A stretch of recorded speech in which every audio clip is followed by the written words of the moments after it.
অন্তর্বর্তী সরকারের প্রধান উপদেষ্টা ডক্টর মোহাম্মদ ইউনূসের বক্তব্যে আশাহত হয়েছেন বিএনপির মহাসচিব মির্জা ফখরুল ইসলাম আলমগীর। তিনি বলেছেন, অনেকে আশান্বিত হয়েছেন, আমি একটু আশাহত হয়েছি। আমরা আশা করেছিলাম প্রধান উপদেষ্টা তার সমস্ত প্রজ্ঞা দিয়ে সমস্যা চিহ্নিত করে নির্বাচনের একটি রূপ রেখে দিবেন।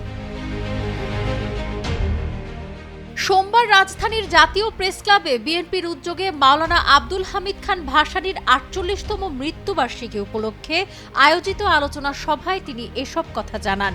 প্রধান উপদেষ্টার ভাষণ প্রসঙ্গে মির্জা ফখরুল জানান, আমরা কেন বারবার নির্বাচনের কথা বলছি, কারণ নির্বাচন দিলে সমস্যার সমাধান হয়ে যাবে। বিএনপি ক্ষমতায় যায় বা না যায় সেটা বড় কথা নয়, কিন্তু আজকে যারা ক্ষতি করবার চেষ্টা করছে তারা তখন পিছিয়ে যেতে বাধ্য হবে।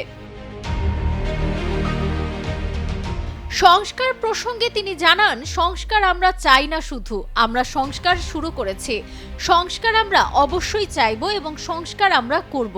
আপনারা দয়া করে জিনিসটা যেভাবে সুন্দর হয়, সবার কাছে গ্রহণযোগ্য হয়, সেভাবে এগিয়ে যান। আমরা এখনো পর্যন্ত আপনাদের কোনো বাধা সৃষ্টি করিনি, উল্টো আপনাদের সমর্থন দিয়ে যাচ্ছি।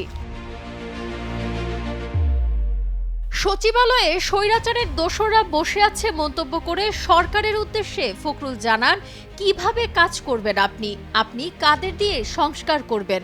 এরা তো সংস্কার করতে দেবে না আপনাকে। শাসন ব্যবস্থা প্রসঙ্গে তিনি বলেন, ওই দিকে একটু লক্ষ্য দিতে হবে। এমনভাবে দেশ চালান যেন দেশের মানুষ স্বস্তি পায়, শান্তি পায়। স্বস্তির কোনো কারণ নেই। দ্রব্যমূল্য যেভাবে বেড়েছে তাতে তো শান্তি পাওয়ার কোনো কারণ নেই, তাও দেশের মানুষ মেনে নিচ্ছে। তাদের প্রত্যাশা আপনারা তাদের সুন্দর একটি জিনিস দেবেন, সেটাকে দৃশ্যমান করেন, যে ব্যবস্থা নিচ্ছেন। সিন্ডিকেটগুলোকে ভাঙার চেষ্টা করেন। সংস্কার প্রসঙ্গে বিএনপি মহাসচিব আরও বলেন, সংস্কারের জন্য এই সরকার অনেক কমিশন গঠন করেছে, তাদের প্রতি আমাদের এবং জনগণের আস্থা রয়েছে, কিন্তু আমরা চাইব সেটা দ্রুত শেষ করে নির্বাচন কেন্দ্রিক যে সংস্কার ব্যবস্থা, সেটির মাধ্যমে আমরা আলোর দিকে এগিয়ে যাব। নির্বাচন যত দেরি হবে তত বিতর্ক সৃষ্টি হবে উল্লেখ করে তিনি বলেন, দেরি হলে বাংলাদেশের শত্রুরা সংগঠিত হবে। মির্জা ফখরুল বলেন, আমরা আরও ২ বছর আগে ৩১ দফা সংস্কারের কথা বলেছি। আমাদের ভারপ্রাপ্ত চেয়ারম্যান তারেক রহমান আরও আগে থেকে এই সংস্কার নিয়ে আলোচনা করেছেন।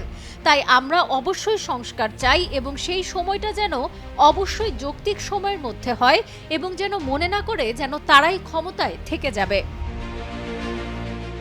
সাবরিনা কাজী, কালের কণ্ঠ।